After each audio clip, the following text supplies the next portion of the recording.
I Love CVille Show. My name is Jerry Miller. It is the afternoon following a pretty monumental and historical presidential election outcome. It's a Wednesday in downtown Charlottesville, and it's a pleasure to connect with you through the I Love CVille Network. My colleague Judah Wickower doing moving mountains behind the camera as the director and producer of the show. I want to give him some props for getting us on air. Today's program, a conversational program. Take a look at the screen for some of the headlines we will cover today. I'm going to do my best. It's the I Love CVille Show to take what's happening at a national, at a global, at a macro level. Donald Trump shocking many to win the White House. The Senate is Republican-controlled, and the House of Representatives is a toss-up right now, but leaning red as well. This is a red wave of significant proportions. So I'm going to ask these questions on today's talk show.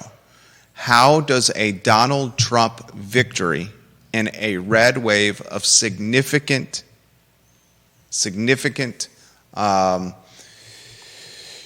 implications, how does it impact Charlottesville, Albemarle County, and Central Virginia? I'm going to try to break this down from many different, categories or sectors of business or aspects of life. We'll talk about this from an engagement standpoint. Can we think 2025, or can we predict 2025 will have political engagement at the local level at much higher thresholds? Will more people be involved with politics in 2025? Will more candidates consider running? Will more people vote? There are 3 spots on the Board of Supervisors that are up for grabs in 2025. Jim Andrews, Ned Galloway, Diantha McKeel. There's 2 spots on the City Council that are up for grabs in 2025. Brian Pinkston, Juan Diego Wade, the mayor and vice mayor, up for grabs in 2025. Will more people get civically involved? How will this impact real estate? How does this impact mortgage rates? How does this impact a real estate market that is, I'm straightforward here, I'm not beating around the bush, stuck in quicksand in the Charlottesville Area Association of Realtors footprint? I want to talk about that today. I want to talk on today's program, does this impact restaurants? Does this impact wineries and vineyards that rely significantly on a Hispanic population to help from a labor standpoint? Are we going to see a 4-year period of time where restaurants and vineyards and wineries that are using a migrant and Hispanic population to work at the back of the houses or to work in the vineyards as it applies to grapes and the grapes that make the wine for an industry that's hugely impactful in Central Virginia from an economy standpoint? We'll talk about that on today's show. I want to talk on today's show, does the area need to worry about violence? Some on social media are saying violence will return to the Charlottesville area, as we saw in, August 12th and August 11th and 12th, 2017. I'm going to be quick to shoot that down. I don't think we should worry about violence over the next 4 years with Trump in the White House. We're going to have a conversational program today. This could be a therapy session for some. I have a feeling it's going to be rubbing your nose in it for others that watch the program. Unfortunately. I try on this show to be politically neutral as it applies to national politics. Am I politically neutral as it applies to local politics? To politics in the 5th District, Albemarle County, Charlottesville, and Central Virginia? No, I'm not. But when it applies to national politics, I am politically neutral. But I understand that this is the topic that people want to discuss now for reasons of celebration or reasons of angst and anger and anxiety. So we're going to try to localize it. Judah Wickower, a studio camera, then we'll welcome you on a 2-shot. Kevin Yancey, I'm going to get to your comments here. Got TV stations and newspapers watching us right now. Viewers and listeners, let us know what's on your mind. We'll be your digital and social and podcasting therapist today. A couple of points I want to get out of the notebook here. The Donald Trump victory is Whether you support it or you do not, it's undoubtedly historic. At 78 years old, Donald Trump is the oldest person to ever win a U.S. presidential election. Yeah. He will be the first president in 132 years since Grover Cleveland to serve 2 non-consecutive terms in office. Mm-hmm. This Harris-Trump race, the most expensive presidential race in American history. Donald Trump has been running for president, will either be president or will have run for president when this term is over, for 12 straight years. Mm-hmm. If you're 24 years old or younger, half your life or more of it has been monopolized by Donald Trump in the presidential news cycle. Other items I want to highlight before we get to Charlottesville. Donald Trump ran on a platform that is heavy on tariffs. Donald Trump ran on a platform that is focused on border control and immigration control, strengthening domestic industries, detering unwanted foreign competition. What did you say? Detering unwanted foreign competition. Deterring? Yeah. Okay. The tariffs that he's going to put in play. Yeah. Donald Trump ran on a platform that is deep on tax cuts. You got a red wave you got Scott Morris, who I follow with his content on social media, that said if it's a red wave, you can expect mortgage rates to climb. Yeah. Mortgage rates climbing, ladies and gentlemen, is not good for housing locally. No. An industry locally that employs 1,200, 1,300 realtors alone, let alone the auxiliary business associated with housing.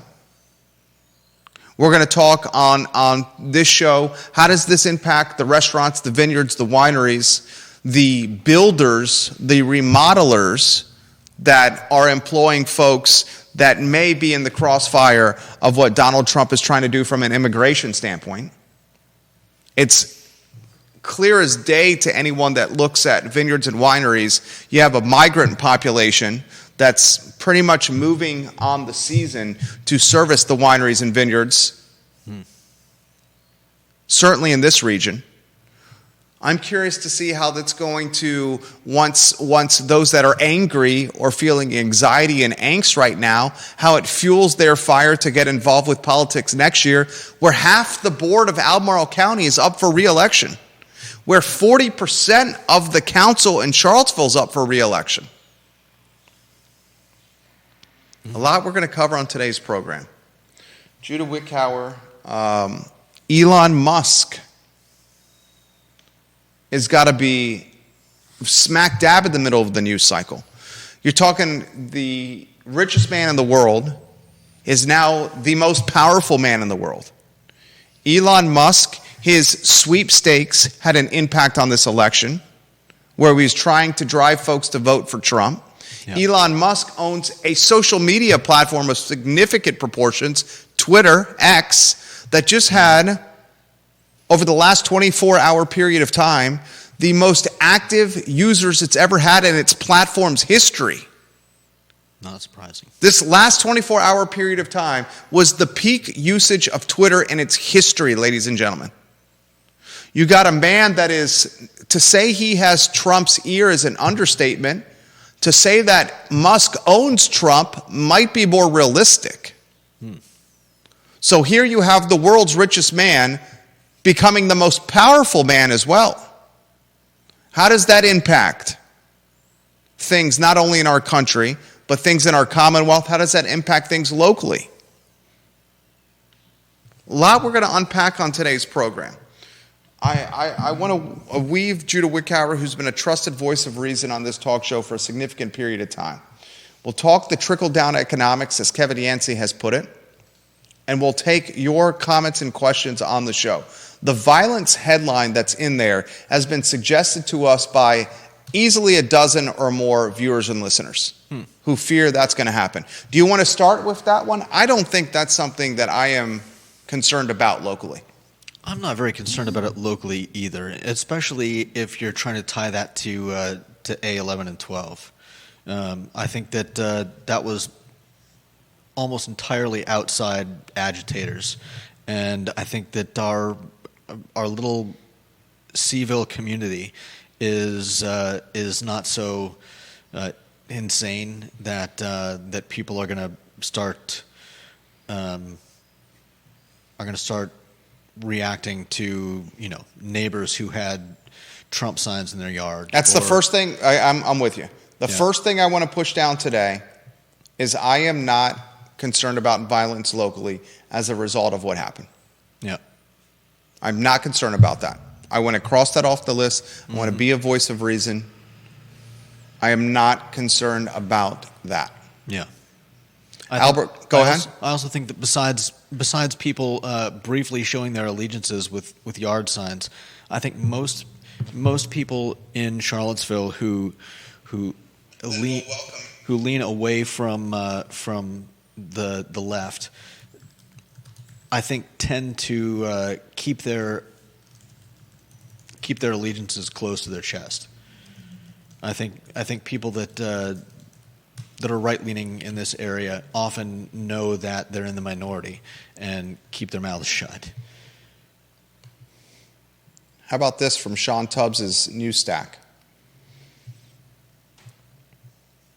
Voter turnout in Charlottesville much lower than other localities in the Thomas Jefferson Planning District Commission. From Sean Tubbs' news stack. Virginia is the only southern state where Democrat Harris had a majority of voters. Trump carried the region on his way to having at least 277 votes in the Electoral College. 7 more than needed to clinch his return to the White House. Harris carried Albemarle County with 65% of the vote, 42,472. The reported turnout stands at 71% of the county's 91,840 registered voters. As an illustration of how partisanship manifests geographically, Augusta County went for Trump with 73% of the vote, or 31,719 votes. Turnout in Augusta County was at 76%. Wow. I'm impressed by the turnout in Central Virginia. Albert Graves on Twitter says, this might have something to do with the red tsunami. And he highlights gasoline, electricity, airfare, groceries, rent, eggs, car insurance, all escalating in costs under the Biden regime.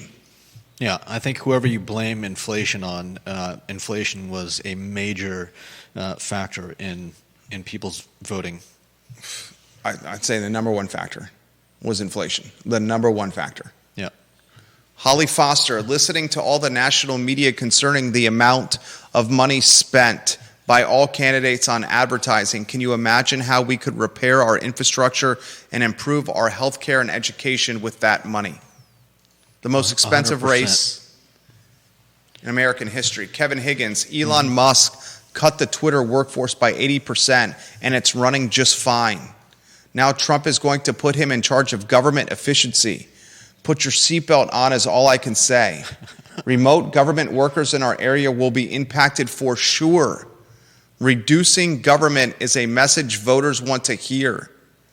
Kevin Yancey, inflation should be blamed where it came from, the manufacturers. Ginny Hu, I thought there might be a chance for violence if the election had been close, but with Trump taking both the Electoral College and the popular vote, that concern disappeared. Of course, that could change depending on what Harris says at 6 p.m. today, where she is going to concede and I think congratulate Trump on the victory. I have these questions for you. American history. Who would you say is the most divisive individual in American history? That depends entirely on who you ask, because I know a lot of people that would say Obama was, and I know a lot of people would say there's no way that Trump is 100% the most divisive. Okay. You can make a very convincing, compelling argument it's Trump, right? What does it say about the Democratic Party? And we'll take it from a top-down standpoint, national, that they could not run a campaign or platform a candidate that could beat a 78-year-old man that maybe is the most polarizing in American history? I think both camps were mired in, for lack of a better word, no creativity. I mean, nobody wanted to. Janice Boyce Trevelyan says Hillary the most polarizing in American history. Go ahead. I apologize for interrupting you. What was I saying? Succinctly, both candidates mired in. Oh yeah, they didn't want to try anything new. Trump came back. Nobody wanted to supplant Trump as a Republican, a Republican candidate, and the Democratic Party was going to go with Biden until it was obvious that he wasn't capable, and then they kind of switched gears by throwing Kamala in. And I just think that both sides lacked. This is almost like a legacy race, despite the fact that Kamala was the vice president. I respectfully disagree with you. Oh, I yeah? think the partnership with Musk, and then the positioning of the platform and the message on podcasts like the Joe Rogan Show was new. I don't think it should be underestimated, the impact Elon Musk had on this race. No, I agree. If there was an X factor, pun intended, in this race, it was Elon Musk, his war chest of money, and his ownership of Twitter. Obvious, another X factor was Joe Biden and his aggressively declining mental state and the need for Democratic rainmakers and kingmakers to pull Biden out of the race in the summer, something unheard of in American history, and replace with the candidate that many up until that point said had not done a whole lot. Biden would have been the same, I think. And I'm not making this about my personal politics or not. This is not about my personal politics. And I don't highlight my personal political persuasion on this talk show, not a national level. But the results that happened was not just a victory, it was a landslide. It was a tail kicking. A tail kicking. Even the Commonwealth of Virginia was closer than anticipated. A couple 100,000 votes was the delta in the Commonwealth of Virginia. This was a tail kicking. National Democratic Party, maybe the Democratic Party at large, needs to have a come to Jesus moment and say, what's going on here? What did we do wrong? And how can this continue? You want to talk about this from a Charlottesville and Albemarle County standpoint. 2025, this upcoming election cycle, and as Neil Williamson highlighted on Real Talk this morning, one of the intriguing things about living in Virginia is we have an election cycle every year. You got a governor's race. A governor's race next year, ladies and gentlemen. You have half the board of Albemarle County up for re-election. You have the mayor and vice mayor in Charlottesville up for re-election. Pinkston and Wade. Is Diantha McKeel going to run unopposed again like she did last cycle? How many terms has McKeel been on the Albemarle County Board of Supervisors? Is it 3? Is it 4? Oh, I thought it was 5. Ann Malik is 5. Ann Malik, yeah, that's right. McKeel, 3 or 4. Galloway, a couple. In the middle of his second. Will we see opposition for Galloway and McKeel? Will we see opposition for Jim Andrews in the Samuel Miller District? McKeel and the Jack Jewett? Galloway and the Rio? Will we see a competitive race in Charlottesville where in the general election, was there any competition? There was in the primary, not in the general. Will this be fuel for the fire in the fourth quarter of the holiday season where candidates are talking with loved ones, potential candidates, and asking their loved ones, their partners, their friends, and their family, are you okay with me running? Are you okay with me potentially putting our skeletons in the closet out in the public eye? And are you okay for me working for $16,000 or $17,000 or $18,000, $19,000 a year to do 30 to 40 hours of work a week and to be away from the family? Because those conversations happen now. And you want to talk, go ahead. I was just going to say that I think those conversations are more likely to happen. I think those anyone that does decide to come out and throw their hat in the ring are more likely to be on the at least in Charlottesville are more likely to be. I don't know about Albemarle County so much, but certainly in you're going to say Democrat and liberal. Yeah, I'll push back on that again. I'll push back on that. It's going to bring out. I'll push back on that again. Okay. I will push back on that again. We have seen in Charlottesville and Albemarle County, I'll take those two jurisdictions, a massive delta in what a Democrat is in Charlottesville and Albemarle County. You have a Lloyd Snook Democrat that is moderate. Yeah. Lloyd Snook is center of the aisle. You see Councilor Snook on the dais scratching his head many times in disagreement with his colleagues, almost at the point of frustration. Then, under the same umbrella of Democrat, you have a Michael Payne, who's a socialist. Yeah. You have such a varying degree of democratic ideology in Albemarle County and the city of Charlottesville. And what my prediction is because of this Trump shock, because of this Trump, lack of better phrase, sticker shock. You think we're going to get more moderates? No. You think we're actually going to get Republicans? No. Okay. Strike. What's the third strike? Go ahead, tell me. More of the socialists. That's what I was just saying. Activists. No, you said moderates or Republicans. No, you're going to get more because you of were the pushing back against me saying that we weren't going to see Republicans. I don't think you're going to see a Republican get in the mix in Albemarle County and City of Charlottesville. And if the Republican got in the mix in Albemarle, City of Charlottesville, I don't think they have a chance of winning. If someone is of the Republican mindset in Charlottesville or Albemarle County or a moderate mindset, they're going to have to run as an independent to have a chance of winning.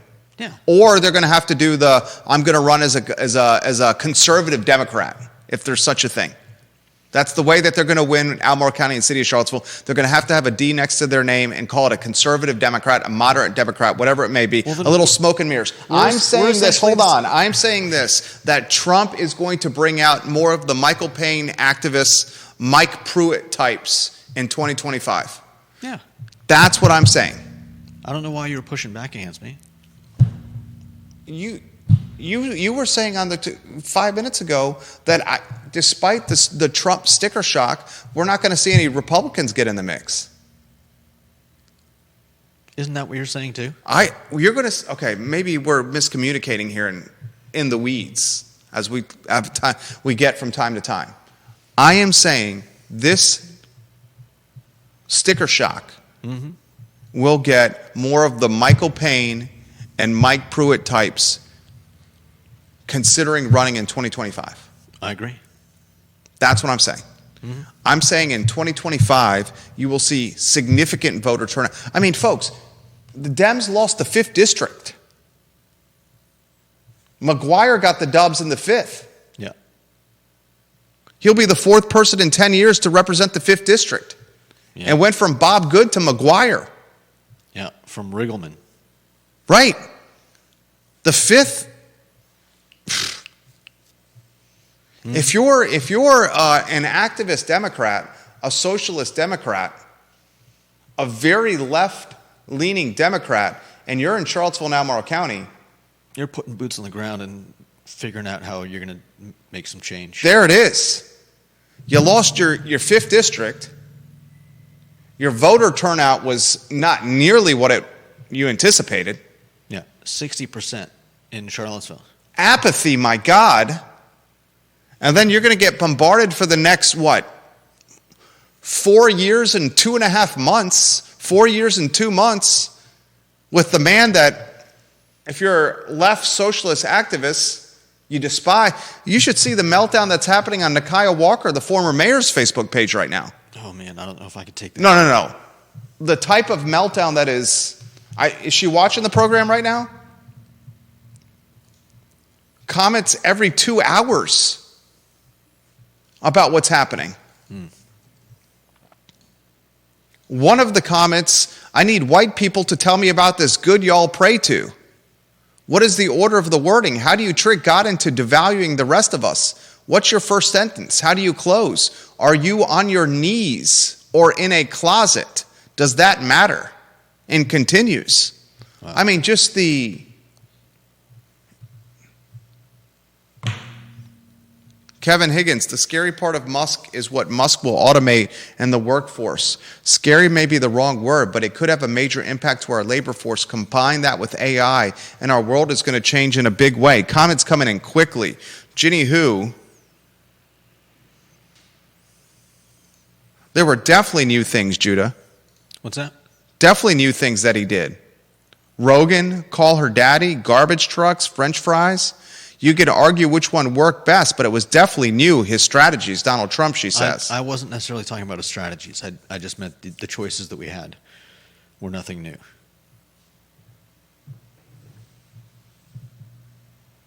And what it does to real estate locally, look, the CAR report is out, and Q3 2024, ladies and gentlemen, no bueno. You got values increasing at the same time interest rates are upticking. You're at 7.13% before this show started. Yeah. Values upticking at the same time interest rates are upticking. At the same time, Trump is going to tariff the hell out of imports, potentially increasing cost of goods as it applies to housing and building housing or remodeling. Yeah. At the same time, he's going to crunch labor as it applies to immigration reform. Has someone seen a job site recently in remodeling or new home construction? Have you assessed the socioeconomic demographics or the racial profile of a job site when it comes to construction? I've got a neighbor 2 doors down who's Hispanic. Overwhelmingly Hispanic, the job sites. And runs a painting business. The labor right now is already crunch. You crunch it more, the labor that's able to work will command more money. And when you have to build in your business model elevated cost of goods, elevated labor, at the same time that real estate's expensive and interest rates and floating debt is expensive, you have a market, real estate, that may be mired in quicksand even longer. And it's mired in quicksand right now. And you're looking at an industry outside of the University of Virginia that has one of the most significant impacts on the region. I mean, what are your most impactful regions, impactful industries in Central Virginia? Albemarle County, the city of Charlottesville, and the Chamber of Commerce did a white paper, an analysis on the most impactful industries. Yeah. They said the government sector, the spies, the alphabets, right, was $2.3 billion. INJIC was $2.3 billion yearly impact. Yeah. We know the University of Virginia has a massive impact. We know tourism and hospitality has a massive impact. After that, it's the real estate sector. Mm-hmm.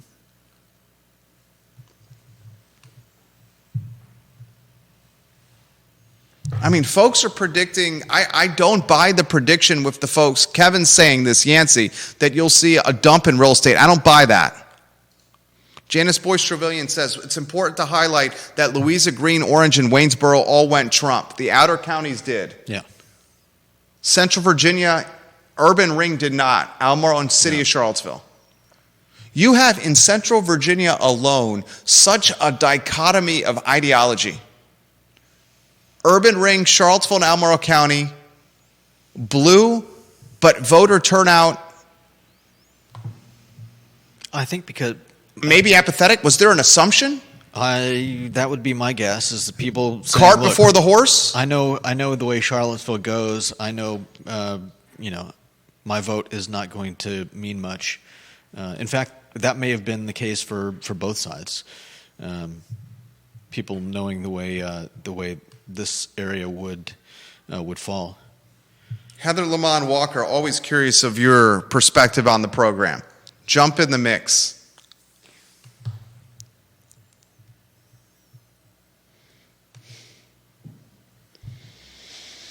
So much to cover. John Blair. I know at least 8 people who did not like Trump but ended up voting for him due to Harris's tax stances, both corporate and capital gains. There are a lot of people in Central Virginia invested in real estate, and these tax issues would have had an enormous impact on them. Also, California rejected a statewide referendum to expand rent control. It failed by a 2-to-1 margin in the nation's most liberal state.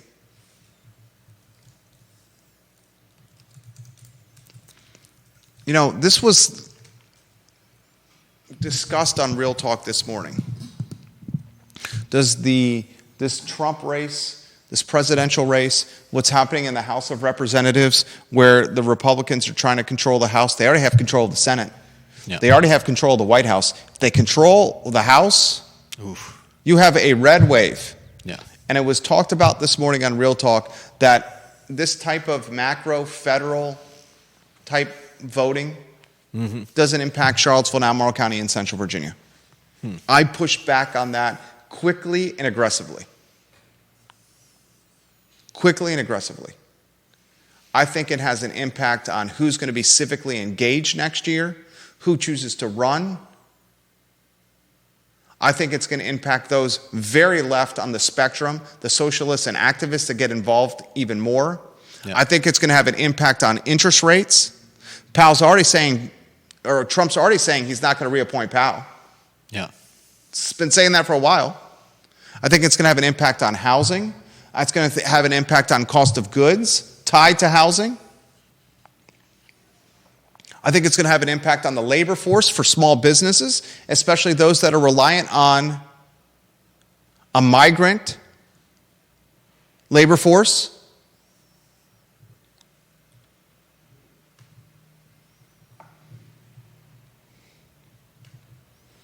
A lot of comments coming in.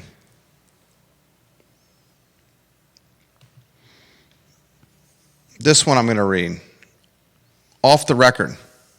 This is an off-the-record comment from a heavy hitter locally that's in a position of influence. Off the record, the Albemarle County Board of Supervisors is way more conservative than what it was a decade ago. I don't see Charlottesville-style progressive winning in Albemarle County.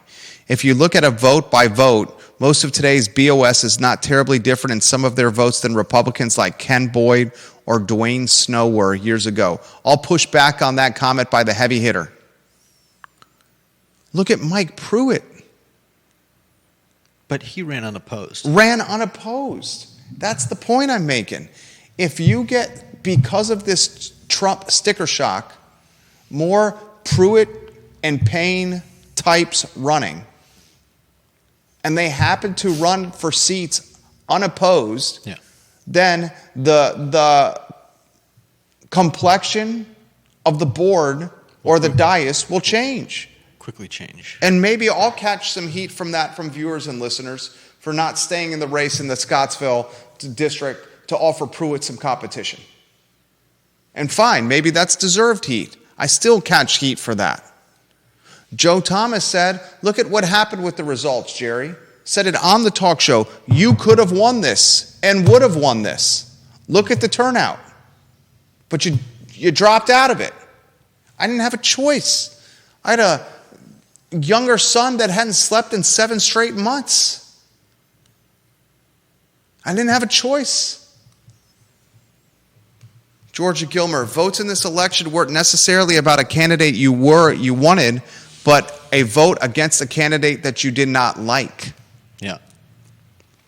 That's JBT says the turnout in the outer counties was high. It was the urban ring that was low. You look at the community and it is divided. Mm-hmm. It is divided.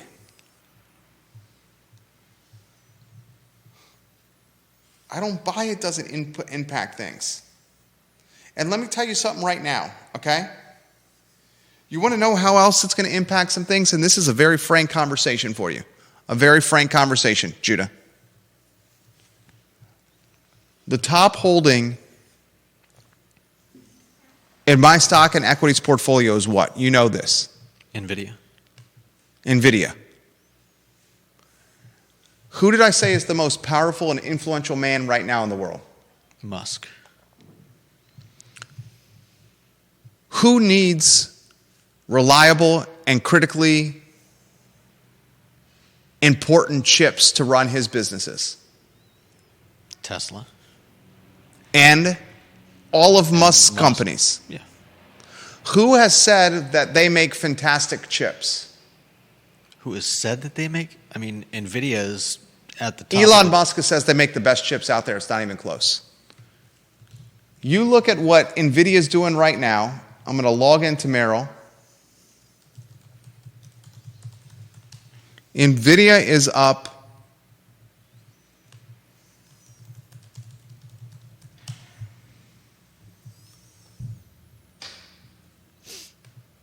2-3% today alone. My point is this.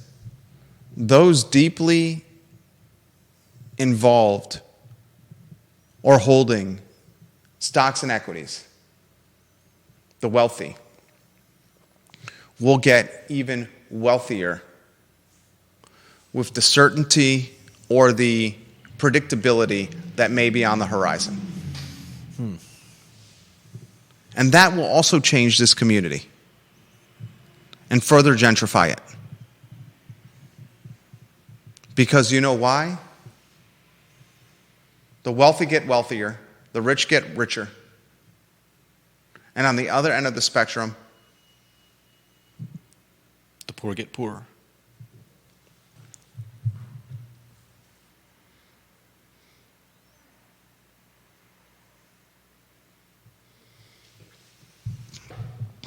comments coming in faster than I can keep up with.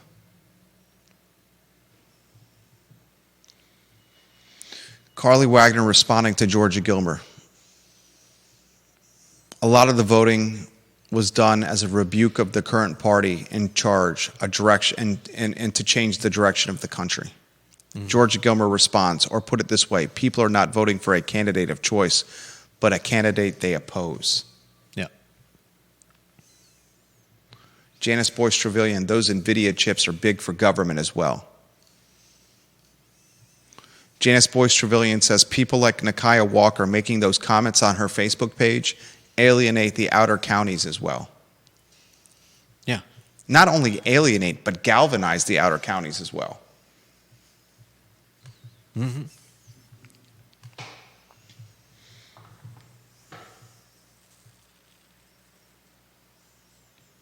Unbelievable. Curious to see how this impacts the University of Virginia. How does this impact the University of Virginia?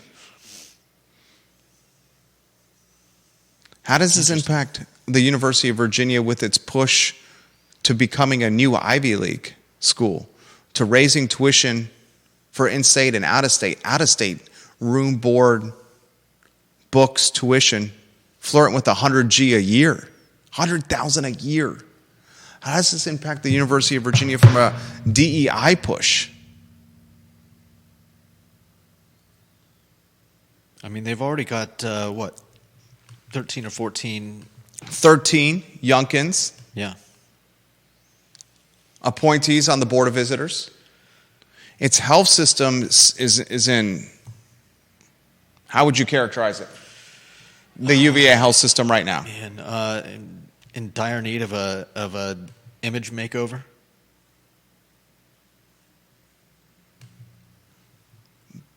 Searching for trust. Yeah.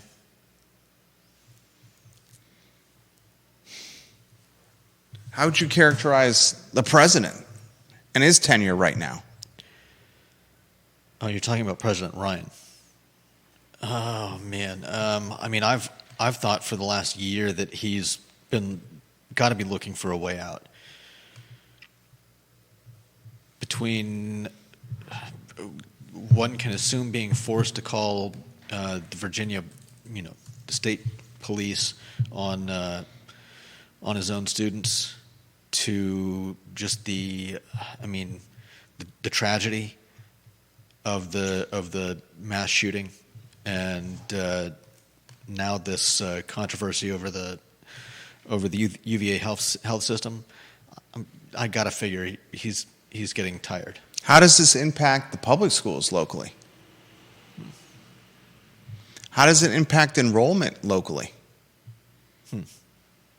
If the community is getting wealthier and changing and gentrifying, how does it impact the private schools with enrollment? I just don't buy that national politics don't have a local impact or local influence or local effect. I don't buy that. We've given you an abundance of reasons of how they do.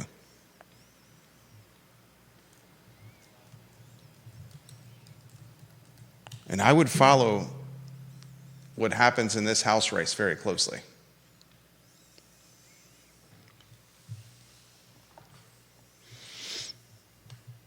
Also curious how this question is. Ready for this one? Yeah. How does it impact the local Republican Party? I didn't know there was a local Republican Party. The local Republican Party just watched a sweep, a domination. Do they reposition their message and their perception and their brand and align it more with what happened in a historical sweep? Or do they try to continue to be the middle of the road moderate? NVIDIA's up 4.22% today alone. Wow. AMD, an NVIDIA counterpart, up a couple of points today. Apple green, Amazon green, all-time highs on the board right now. Let me ask you this question. What's the legacy of Harris? When her grandkids, when my grandkids, when our sons are in AP US history, what will they read about in those textbooks? Those digital chapters. What will they read about as it pertains to Harris? I think we'll need a little more perspective on this election as the years pass before we really, I think, fully are able to answer that question.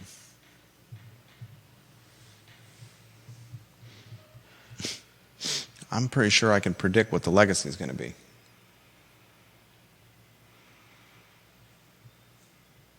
I think the viewers and listeners can as well. Whenever her name is mentioned, it will be mentioned, and she lost to Donald Trump. Forever. Yeah. That's her legacy. Okay. That is her legacy. I know Hillary Clinton did as well, but that one's different. Because that legacy is tied to Bill Clinton being in the White House and a lot of the other stuff that Hillary has done, politically and professionally. Harris, he had 4 years under Biden that were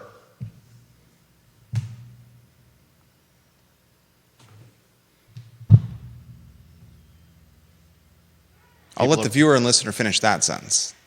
Yeah.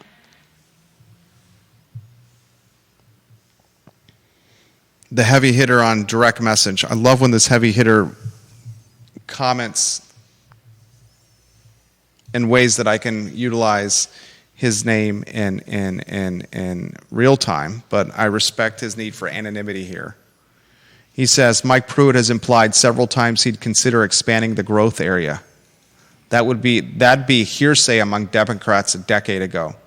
That's a rather big shift in a more conservative pro-development direction. and may be motivated by progressive ideals, affordable housing, but the position itself more resembles the position of past Republicans. I respectfully, I push back on that. Pruitt choosing to expand the development area is 100% associated with his activist mentality, his housing advocacy as an attorney. I don't think they're arguing against what you're saying. I think they're just saying that the fact that he's doing so is something that would be unheard of not too long ago. Expanding the development area, it's at 5% right now for commercial and residential development. We learned from Neil Williamson earlier today that of that 5%, there's 7% still left to be developed. So 93% of the 5% has already been developed or does not have the topography to develop. Yeah, hills, streams, Diantha whatever. McKeel on the Board of Supervisors has said, we're not going to expand it, at least she's not, until that 5% is at capacity. And I'm going to make this comment as an Albemarle Countyan, someone who's been in this area for 24 years. Expanding the development area right now is a major mistake. Until we figure out how the next generation of Albemarle Countyans, our children, how we can get them out of learning in trailers, going to trailers to learn at school, or how we can figure out the issues tied with water, tied with traffic, tied with transportation, tied with bicycle and pedestrian safety. We just had a child die in Stony Point. Yeah. Tragically. Until we start figuring all that other stuff out, expanding the development area and adding more houses, adding more 4 or 5 ton. How much do cars weigh? How much do trucks weigh? I have no idea. Adding more steel tonnage. Are cars even made of steel today? Adding more 75 mile an hour tonnage driving around the area is absurd, patently absurd. I'll catch heat for that. You don't expand the development area until the infrastructure is in place to manage said expansion. Yeah, I don't know if I fully agree with the school part. What? You want your child living in learning in a trailer 5 days a week? No, but as come on, as Neil mentioned, it's a Virginia law that you can't just build new schools whenever you want. You've got to wait until they are at capacity. And having kids go to trailers to learn is nothing new. That doesn't make it right. It's not confined to Charlottesville and Albemarle. Like, okay, there have been trailers at schools for I don't know how long. Schools trying to figure out what to do with the kids. Judah, if our sons were learning the large portion of their day in an outhouse. Are you using that word because it has connotations that people are gonna look on negatively? Okay, what do you want me to call it? A mobile trailer? home? What do you want me to call it? How Albemarle County puts it, an educational learning village? Is that what they call? Yeah. I call it an outhouse. All right. Okay, I'll call it a trailer. You want me to call it? I'll call it a trailer. I would be doing whatever possible to help improve their quality of life in school. If my kids were spending 1 hour riding a bus to get to school every day and 1 hour in a bus to get home every day, I would do everything possible as a parent to improve their quality of life. If my kids were in schools that were such at capacity, the student-teacher ratio was at the point it is now, I would do everything possible to improve their quality of life. If I knew my kids were in an environment where there was such significant teacher turnover, there was not educational institutional memory, I would do everything possible to improve the quality of life. Yeah. If I knew my kids were in a place where students could leave on their lunch break, get so effed up that they return and they're throwing desks and chairs at other kids, foam at the mouth, and need to get taken out of school on a stretcher, and taken to the hospital by the ambulance, I would do everything possible to change their quality of life. In the last case, I hope that would be talking to your kids, because... Oh, I talk to them all the time. One of the proudest moments I've had so far as a father, our 6-year-old wakes up this morning. First thing he says to me, you know what it was? Yeah, because I heard you tell Who won the someone. election, Dad? First thing he said to me. Mm-hmm. Who won the election, Dad? Because he knows how important it is to you. Because he knows how important it is to the country. Okay. We took him and our 2-year-old to the voting booth. Mm-hmm. He got a sticker. He saw us fill in the ballot. He watched us flip through the television channels. And I pointed out to my wife and our 2 sons, look at how the news coverage is manipulated and how the media is covering it differently as we flip through these various networks. And I showed him what these little numbers on the bottom of the screen and the race to 270 meant. Mm-hmm. And then we talked about a popular vote. And we talked about what this was about. First thing he said to me.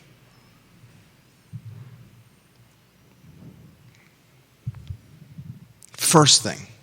And I could not have been more proud.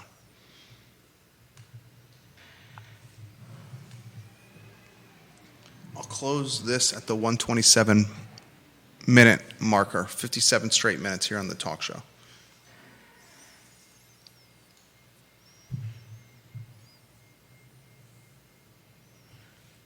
To say national politics don't impact us at the local level is wrong. Yeah, of course they do. It's wrong. It impacts us at the local level by influencing who gets engaged at the next election cycle locally.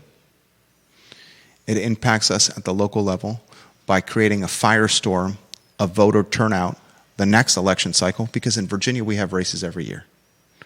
It impacts us at the local level from a mortgage rate standpoint, from a cost of goods standpoint, the materials utilized in building, from a labor standpoint, labor used in real estate, in remodeling, in home building, in restaurants, in vineyards, and wineries. Go check out a job site and see who's working at the job site. It impacts us across the board.